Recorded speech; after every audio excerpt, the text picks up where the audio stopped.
나답게 무브. 유튜브 채널 굴러라 구루님을 운영하는 크리에이터이자 3권의 책을 펴낸 작가 김지우. 그가 대한장애인 체육회 캠페인 나답게 무브 홍보대사로 참여해 힘을 보탰다. 휠체어를 타고 구르는 김지우가 세상을 누비며 아로새긴 경험과 그 의미에 대해 듣는 시간을 가졌다. 사진 설명. 유튜브 채널 굴러라 구루님을 운영하는 유튜버이자 작가인 김지우 씨, 나답게 무브 캠페인 홍보대사로 더빌리브 독자들과 만나게 되었어요. 소감이 어떤가요? 홍보대사가 되어달라는 연락을 받았을 때 정말 기뻤어요. 실생활에서도 필라테스나 헬스 같은 운동을 꾸준히 하고 있고 유튜브에서도 이런 모습을 계속 담아내고 있었거든요. 사실 아직도 장애인이 체육을 하면 재활치료나 국가대표를 목표로 한다는 이분법적 시선이 있다고 생각해요. 요즘은 다들 몸짱에 관심이 많잖아요. 장애인 체육도 이런 관심으로 시작할 수 있는데 많이 알려지지 않은 것 같아 아쉬웠어요. 개인적으로도 운동에 관심이 많은 만큼 어떻게 하면 더 알릴 수 있을까 고민 중이었는데 이런 기회가 와서 정말 영광입니다. 필라테스와 헬스를 꾸준히 한다고 했는데 두 운동의 매력은 무엇인가요? 저는 아무래도 휠체어를 타다 보니 일상에서는 많은 범위를 움직일 일이 거의 없어요. 휠체어라는 프레임 안에서만 생활하게 되는데 필라테스를 하면 손발도 쭉쭉 뻗으며 몸을 풀기도 하고 때론 버티기도 하다 보니 내 몸이 이 정도까지 할 수 있었네라는 걸 새롭게 발견하곤 해요. 이런 점들이 흥미롭고 재밌어요. 헬스는 사람들에게 인기가 많잖아요. 비장애인이랑 같은 체육관에서 어울려 운동하는 게 즐겁습니다. 유튜브 채널의 마라톤이나 서핑, 등반, 댄스 등 다양한 움직임에 도전하는 모습을 공유하더군요.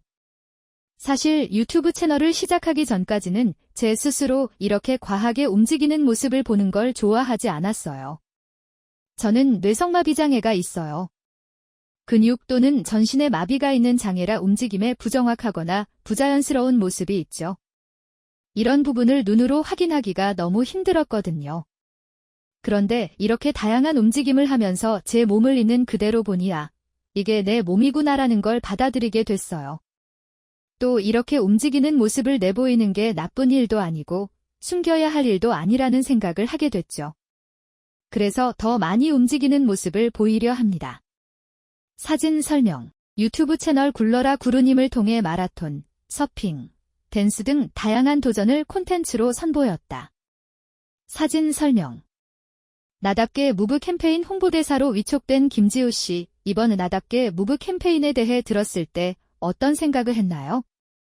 사실 우리 몸은 다 제각각이잖아요. 그러니 당연히 다르게 움직일 수밖에 없고요. 그런데 우리는 운동에서 교과서적인 정확한 자세나 움직임만이 정답이라고 생각하는 것 같아요. 저처럼 다르게 움직이는 사람들은 부끄러워하면서 안 하고 싶어 하죠. 이런 움직임을 이상하게 여기는 시선도 있고요. 나답게 무브는 각자에게 맞는 나다운 움직임이 있다는 이야기잖아요. 이렇게 생각하면 운동 자체가 더 쉬워지지 않을까 하는 생각을 했어요. 내 움직임이 남과 다르고 조금 이상해도 정답을 좇는 것이 아닌 즐거운 마음으로 내가 조금 더 성장할 수 있는 방식으로 다 같이 운동할 수 있으면 좋겠어요. 본인의 어떤 점이 이번 캠페인과 잘 어울린다고 생각하나요? 저는 질단하면 된다는 좌우명을 갖고 있어요. 지금까지 10개국 이상 여행했는데 매번 지나치게 걱정만 했다면 그만큼 많은 곳에 가지 못했을 거예요. 휠체어를 어떻게 해야 할지, 기차는 어떻게 타야 할지 등 걱정이 많았지만 결국 직접 부딪히는 것만이 해결책이라는 걸 배웠죠. 운동도 비슷한 경험이었어요. 학교 헬스장에 처음 갔을 때 직원이 혼자 다니실 건 아니죠? 라는 식의 반응을 보였고 지인들도 마찬가지였어요. 서약서를 써야 입장할 수 있다거나 보호자 없이 오지 말라는 식의 차별을 겪는 일도 다반사죠. 저 역시 그런 경험을 했고 처음엔 위축되기도 했어요. 하지만 그래도 일단 해보자, 일단 가보자는 마음으로 헬스장에 다니기 시작했어요. 만약 제지당하면 그때 따지기로 했죠. 이런 태도가 꼭 정답은 아니지만 한 번쯤 시도해볼 만하다고 생각해요. 그런 점에서 이번 캠페인의 가치와 제가 잘 맞지 않나 싶습니다. 운동에 마음을 열지 못하는 장애인에게 어떤 말을 해주고 싶나요? 시작부터 큰 목표를 세우지 않으면 좋겠어요. 비장애인보다 오히려 장애인이 운동을 하려 할 때 우리에게 열린 곳은 국가대표들이 훈련하는 곳과 같이 장애인 체육 전문 시설인 경우가 있어요. 당연한 이야기지만 모두가 국가대표를 하고 싶어 운동하는 건 아니잖아요. 예를 들어 집에서 하는 홈트레이닝부터 하루 30분 산책하는 등 간단한 움직임 하나하나가 모두 운동이 될 수 있죠. 스스로 할 수 있는 운동부터 시작하다 보면 더 많은 걸 해보고 싶어질 거예요. 장애가 있는 몸도 당연히 쉽게 운동할 수 있다는 메시지를 전하고 싶습니다.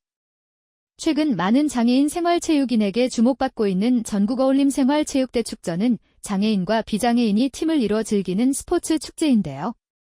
구루님에게도 이와 비슷한 경험이 있나요? 사실 저는 함께 운동한 경험이 거의 없어요. 한국에서 정규교육과정을 거쳤지만 체육 시간마다 제 자리는 늘 벤치였고 친구들을 지켜보는 게 전부였죠. 이런 경험이 지금도 많은 장애인이 운동을 어려워하는 이유 중 하나라고 생각해요. 학교에서 함께 운동하는 문화를 배울 기회조차 없었던 거죠. 하지만 호주에 갔을 때 처음으로 모두와 함께 서핑을 했던 기억이 있어요. 단체 운동은 아니었지만 누군가와 함께 움직인 첫 경험이었죠. 당시 저는 물도 무서워하고 일어서기도 어려워 그냥 해변에 있어야 하나 싶었는데 그때 강사님이 당연하다는 듯 제게 서핑 슈트를 건네더군요. 나도 할 수 있냐고 묻자 강사님은 무슨 소리야? 나는 장애인 서핑 강습 경력이 8년이야. 원하면 당연히 할 수 있어 라고 말했고 그 말이 저를 바꾸는 계기가 되었어요. 친구들이 제가 옷 갈아입는 걸 도와주고 여행사 직원들은 제가 탄 보드를 바다에 넣어주며 자연스럽게 함께 해주었죠. 그때 처음 나도 운동에 참여할 수 있구나, 다 같이 운동하는 게 가능한 일이구나 하는 생각을 했어요. 말씀하신 호주에서의 경험을 담은 책을 준비 중이라고 들었어요. 의심 없는 마음이라는 책인데 6월 중순경 출간할 거예요. 제가 10개국을 여행하며 겪은 경험을 담은 에세이죠. 단순히 여행지를 소개하는 형식이 아니라 그곳에서 무엇을 느꼈는지, 어떤 사람으로 변화했는지를 중심으로 풀어낸 이야기랍니다. 책 제목인 의심 없는 마음은 앞서 말씀드린 서핑을 처음 시도했을 때 느낀 감정에서 비롯됐어요. 그곳에는 장애인을 가르치는 서핑 강사도, 제가 사용할 수 있는 보드도 있었지만 진짜 중요한 건 주변 사람들이 저를 의심하지 않았다는 점이었죠. 이 사람이 할 수 있을까? 또는 못할 거야 라는 시선 없이 너무나 자연스럽게 당연히 할 수 있다는 태도로 대해주었기에 저도 해보고 싶어요 라고 말할 수 있었어요. 저는 이 경험이 운동에서도 매우 중요한 출발점이라고 생각해요. 체육관에 갔을 때 혼자 오신 거예요 라는 말을 듣는 순간 존재 자체를 의심받는 느낌이었거든요. 그러면 저도 행복하고 자유롭게 운동하기 어려워지죠. 그래서 저는 누군가의 존재를 의심하지 않는 마음이 우리가 진짜 나답게 무브를 할 수 있는 첫걸음이 되지 않을까 싶습니다. 글 박지인, 사진 정재환.